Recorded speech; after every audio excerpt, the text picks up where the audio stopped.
Breaking news! Micah Parsons has officially been traded from the Dallas Cowboys to where? Oh, the Green Bay Packers. So for the Packers, this is, we're going to try to win the Super Bowl absolutely. right now. Yeah, and for the Cowboys, the story is, we blew it. I've picked Jordan Love to win MVP this year. Rare. That's the word that's been floating around the Packers camp ever since they made their blockbuster trade for Micah Parsons. And look, in all fairness to them, this is not an opportunity that presents itself very often, if ever at all. A player who, in the truest meaning of the term, possesses generational talent entering the prime of his career hits the trading block? Like, it would have been foolish for them to not pounce on this. And that's exactly what the Packers did. They're hoping to build off of a solid but not terribly inspiring 2024 season, and in the span of a single night, Green Bay has catapulted itself from the fringes of the NFC playoff picture into the heart of the Super Bowl conversation. Like, we're just days away from kicking off, and the Green Bay Packers have flipped the script, and I'm gonna say it, are about to break the NFL this year now. Now, before we continue, guys, I have to let you know we are live streaming every single Friday at 10 a.m. Eastern time, and we're going to be basically going over the Thursday night game, previewing all the Sunday games, and even some college football as well. I would love to see you guys in the live streams, but don't worry, if you can't make it there, make sure to join our Discord linked below, and in there, we're basically going to be talking football nonstop as always. We're going to be going over bets, have fantasy leagues, and just everything, and I really want to grow the community this year, so make sure to join either in the live stream or the Discord, or hell, even join both. But either way, I appreciate you guys just being a part of the Krich crew for all the support and all the love that you guys have been showing on the videos. And now we get to talk about the Packers, because what they just did with Micah Parsons was absolutely insane. I mean, look, to be clear, the Packers' needs this offseason were about as clear as any team in the NFL, you could say. And I think everybody knew too, because it wasn't just the owners that knew, it was their fan base that was begging for them to get a pass rusher this offseason. As we all know, on paper, they're a top 10 offense and a top 10 defense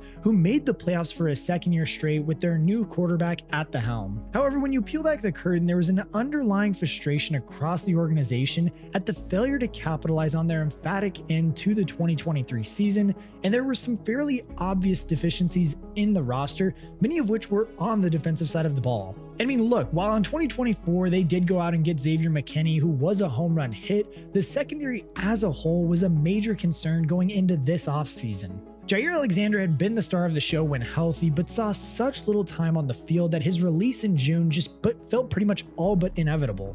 Meanwhile, Eric Stokes failed to live up to the promise he showed in his rookie season and was off to Las Vegas in free agency. And don't get me wrong either, because they did try to attempt to address the limited talent on the outside by signing Nate Hobbs to a 4-year, $48 million deal, whose versatility alone will help justify his price tag as one of the best compensated corners in the league. Aside from just kind of obvious personnel issues though, on the defensive line, the Packers were missing that obvious fear factor that every team needs on their defensive line.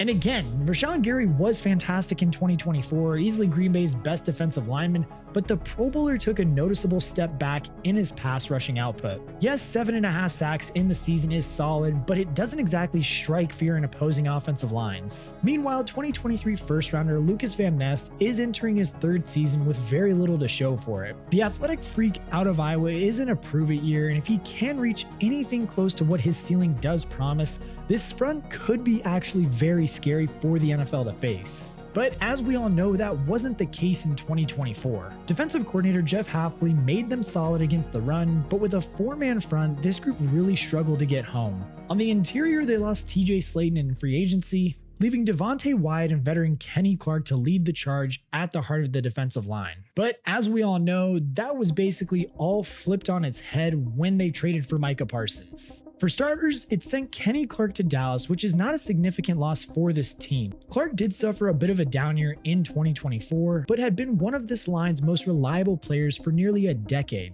The 3-time Pro Bowler was more than just a big body in the trenches, he was a leader on the youngest team in the entire NFL. But entering his age 30 season and considering the upside in adding a rare talent like Micah Parsons, Clark was a necessary sacrifice. And I mean, look, the reaction from the general public and even Parsons' own teammates tells you everything you need to know about the caliber of player that Dallas just lost. And I mean, look, from Dallas's standpoint, the loss of Micah Parsons is absolutely seismic. Like, he wasn't just their best defensive player, he was their identity on defense, and the guys on offenses schemed entire game plans around him. Now without him, the Cowboys lose their most consistent source of pressure, and that puts even more weight on an aging DeMarcus Lawrence and an inconsistent secondary. Like, I mean, truthfully, in many ways, this was a huge step back for the Dallas Cowboys. Meanwhile, this is Green Bay getting the exact piece that they were missing to become legitimate contenders in the NFL. Like, what Green Bay gets in Micah Parsons is a player who, as a pure pass rusher, is a cut above anybody else on this team. Even when we look at this tweet too, statistically, he's the most disruptive edge rusher in the league, and according to Next Gen Stats, Parsons led the NFL in pressures with 335 and a pressure rate of 21.1% since entering the NFL in 2021. Like, beyond that statistical impact with an absurd 52.5 sacks in 63 career games, there's also the star power that only a guy like Micah Parsons can bring. He's definitely going to be double teamed consistently because if he isn't, he's getting to the quarterback, no questions asked. That pressure alone opens up one-on-ones for guys like Rashawn Gary, giving him chances he simply didn't have last year. And now look, yes, I do know that giving up Kenny Clark is going to make the interior of this defensive line a little bit weaker, but I mean, the Packers still have so many different options up front that they can use. Like, Parsons can attack from anywhere, and then they'll lean on Kinsley, who showed major growth in year 3, as well as Lucas Van Ness, a 6'5", 275-pound powerhouse who can rotate inside and cause problems. And then when Parsons isn't lined up on the edge, he can slide to off-ball linebacker where Edgerrin Cooper will get the perfect crash course from his new teammate. Like, truthfully now, when you have Micah Parsons in the mix with just everybody on this defense, they basically go from not that feared of a unit to now a team that looks complete and dangerous to play. Like, if Micah Parsons can replicate the consistent pressure that he was able to generate in Dallas, he'll also help out this secondary. You see, Green Bay was a top 5 team in turnovers and turnover differential in 2024, and with the often lackluster coverage provided in the secondary, the DB room thrived on takeaways to stay in control of games. Xavier McKinney absolutely feasted with 8 interceptions, and although picks are a stat that tends to fluctuate year to year, Parsons' relentless pressure is liable to force quarterbacks into poor decisions that will most likely afford Green Bay a healthy turnover differential once again. And then when you get the ball back into Matt LaFleur's offense in his hands, they're going to be raring to go in 2025 with some fresh faces providing renewed optimism in the Packers scoring attack. Jordan Love did maybe suffer a statistical dip in 2024, but in all fairness to him, last season was fairly tumultuous for his offense in total. And I mean, truthfully, that was largely down to his receiver core, which had a serious problem with catching the ball. Like, even pulling this stat up that I saw on Twitter, among wide receivers that had at least 70 targets, Green Bay Packers wide receiver Dontavian Wicks led the NFL with a 20.4% drop rate in 2024, and then fellow teammate Jaden Reed ranked second with an 18.2% drop rate, and Wicks and Reed were 2 of 3 Packers wide receivers who were in the top 15 in drop rate, which also included Romeo Doubs, who ranked 13th. Their 33 drops in 2024 were 4 more than their total in 2023, a concerning regression that lays bare the offense's most glaring weakness. I mean, after all, Jordan Love enjoyed his highest rated season as a passer in 2024 while battling even through an injury, so his lower yardage and touchdown totals can't be entirely blamed on himself. I mean, as we all know too, Packers fans have been clamoring for the team to draft an offensive skill position player in the first round for decades, specifically a wide receiver, and hell, even the year that Jordan Love was replaced as an Aaron Rodgers successor, the 4-time MVP himself pleaded that the franchise drafted a wideout. Running back Josh Jacobs echoed a similar statement early in the 2025 offseason, not mincing any words about what he thought the Green Bay Packers needed to be competing for a Super Bowl. We probably missing like 2 or 3 pieces, and once we get that, we'll be all right. What pieces? I would say, I think we need another DN. Okay. I think we need another DB, and then I think we need a wide receiver, a real wide receiver. Miles Garrett number will one be here later. Yeah, like I love the guys that we have in the receiver room. They all have potential to be one. Right. but we need a guy that's proven to be one. Right, command some double coverage every Most now and then, definitely. right? Yeah. And now look, we've already addressed the first two needs in defensive end and DB, but it says a lot that Jacobs is willing to be so open about his opinion, which suggests the team itself knows how obvious a wide receiver need is. Green Bay does have a tradition for turning second rounders like Jaden Reed and day 3 guys such as Romeo Doubs and Dontavian Wicks into bona fide starters, but that has failed them to get any closer to a championship. Therefore, finally the GM of the Packers finally took a swing at it by drafting Matthew Golden 23rd overall. He received a warm welcome from the Packers faithful at the draft in Green Bay, the long-awaited wide receiver 1 that had finally arrived in the draft. Not only had Golden stunned at the combine running a 4.29 40, but the Texas native brought something to this receiver room that it lacked sorely: reliability. In his final year in college, Golden had just a 6.5% drop rate, but more importantly, he was a big game player for the Longhorns. He showed out against Georgia in the SEC championship game, as well as single-handedly saving Texas's season in a comeback victory in the Peach Bowl. He never shies away from the big moment, which is a quality that the Packers will need on this offense if they are to see Jordan Love firing at his best in the playoffs. And I mean, for Love, there's definitely one thing that is working in his favor, and it's how good this offensive line is going to be for the Packers this year in 2025. According to Dalton Wasserman, Green Bay ranked 3rd in the NFL in PFF pass blocking grade, and their quarterbacks were sacked just 24 times in 18 games, only 13 of which were charged to the offensive line. As a result of this too, the front office doubled down on the offensive line by extending star right tackle Zach Tom on a 4-year, $88 million deal. And yeah, that is a lot of money to drop on one player, but Tom was the only other tackle other than Lane Johnson to earn 80 plus grades as a run blocker and a pass protector in 2024. The front office made it clear they're building around stability in the trenches. With Tom locked in a long-term and deep supporting cast around him, Green Bay's offensive line should once again rank among the NFL's best in both run blocking and pass protection. The strength of the O-line was a big part of the reason behind Josh Jacobs' success in his debut as a Packer, and he'll be looking to follow up his 1,600 total yards, 16 touchdown season with a bang in 2025. He got everything on his offseason wish list, and the addition of Matthew Golden as well as third rounder Savion Williams should alleviate some of the playmaking burden on Jacobs. But look, I mean, you came to this video for Micah Parsons, and that's the biggest story, unquestionably, for this team is them acquiring Micah Parsons from the Dallas Cowboys. Like, look, straight up, Dallas has now been on the losing end of 2 trades for 2 star-studded players, yes, albeit in 2 different sports, but they've lost 2 star players in the same year. And yes, I know that one player won't fix everything and make you just championship contenders, but it gets you a hell of a lot closer, especially a guy like Micah Parsons. Parsons is joining a team on the precipice of competing for silverware, who just needed a nudge in the right direction to get over the hump. So truthfully, I'm expecting big things from the Packers in 2025.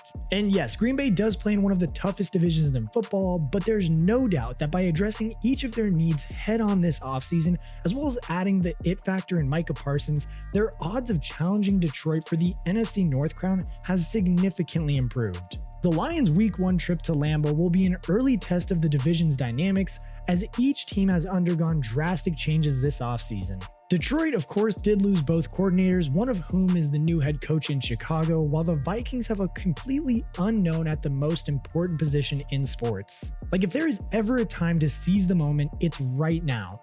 The NFC North is up for grabs. Detroit lost both of his coordinators, the Vikings are rolling the dice at quarterback, and the Bears, I mean, it's the Bears, they're still a work in progress. Green Bay, on the other hand, though, has plugged its weaknesses and added one of the most dominant defenders in the NFL.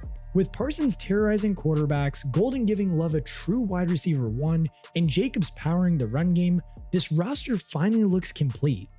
The Packers aren't just contenders anymore, they look like real Super Bowl favorites. And the Krich crew, we are in overtime now, and I don't know if I need to do much explaining right now, because I know that this video did take a minute to come out, and I know it's Tuesday right now, and you know, this happened, I think, Friday or Saturday. So I really just wanted to kind of collect my thoughts and really kind of come to the table with everything that I saw happen with this trade. And truthfully, I mean, first of all, if you are at this part of the video, I appreciate you guys. Like, comment, and subscribe. And as always, we're doing our live streams every Friday, 10 a.m. Eastern time. I hope you are there. I am excited to continue doing those, along with just adding and betting. And we're trying to launch a fantasy league in my Discord. So if you guys are interested in that, join my Discord over there. But truthfully, about this whole Micah Parsons situation, it's almost like the rich get richer is what it feels like here. You know, like just when the Packers, you know, were kind of like at that kind of peak, and they lost Aaron Rodgers, what, 5 years ago? 6 years ago? No, was it 6 years ago? Yeah, about 5 years ago. And everybody's like, oh, the Packers, they're not going to be that good anymore. They're losing Aaron Rodgers. And then Jordan Love shows up, and well, he's another franchise quarterback for them. And everybody's like, okay, they're pretty good again. And then they go out this offseason and they get their missing piece, like literally the only missing piece they need. They addressed every gaping hole in their offense and defense. They got Matthew Golden, and now they got Micah Parsons. And I mean, truthfully, when you have one of the best pass rushers in the NFL, not only is that going to elevate the defensive side of the ball and kind of to alleviate some pressure on the secondary, like I was talking about in this video, but it's going to get the ball back into Jordan Love's hands that much sooner and probably in better field position. So at the beginning of the video, I showed a clip where Dan Orlovsky is kind of like, he's going to be my MVP. And truthfully, I'm not saying the dude's going to win MVP, but yeah, if Micah Parsons can deliver like he was delivering in Dallas, and I know he has the back stuff that just kind of came up in the past couple days,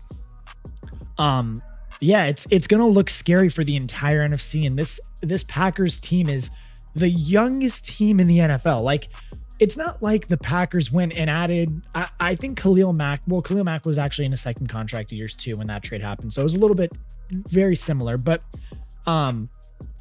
it's almost like the Packers, they didn't go out and add another guy that's like older. Like they didn't add Myles Garrett, who's right in the peak of his prime, like going to be coming down, hopefully, not hopefully, but in the next couple of years. It's not like they added a guy in his 30s or 40s or 30s or mid 35s. They added a guy that's literally entering his prime right now. Like he's 25 years old, I think is what Micah Parsons' age is. And yeah, I just can't, I have no words to say besides everything we talked about in the video. Is like the Packers got the guy they needed, and they look like legitimate contenders right now. Like if they can win and string some games together and probably beat, if they can split the series with the Lions and then beat the Bears both 2-0 and then beat the Vikings 2-0 also, the Packers might win the NFC North, and they might be able to challenge the Eagles in the NFC also. But I want to know what you guys think. Let me know in the comment section what you think about that. Truthfully, I just think the Packers are a very good team headed into this year, and this only elevated them to be that much better. You know, as I ended the video, I was saying that the Packers almost feel like, besides the Lions, have all their questions answered in the NFC North. I know the Lions have a couple questions at coordinators, but truthfully, I think Dan Campbell was doing a little bit more than we all gave him credit for when Ben Johnson and Aaron Glenn were there. So I think truthfully that the Lions are going to be okay, but the Packers, I'm just speechless right now, man. I can't get over how they did this, how they got this done. And then Jerry Jones to have the audacity to go on to a press conference right after and calling him Michael, not Micah. And then on top of that, also saying that they got better, or that they were going to be better after trading Micah Parsons. Like, it just doesn't make sense to me. I mean, the guy is a difference maker. And in the earlier part of this video too, I was talking about how Micah Parsons is, he leads the NFL in pressures with 355, and he's been in the league for less than 5 years. Like, he was a runner-up for defensive player of the year, not defensive rookie of the year, defensive player of the year in his rookie season. He was runner-up.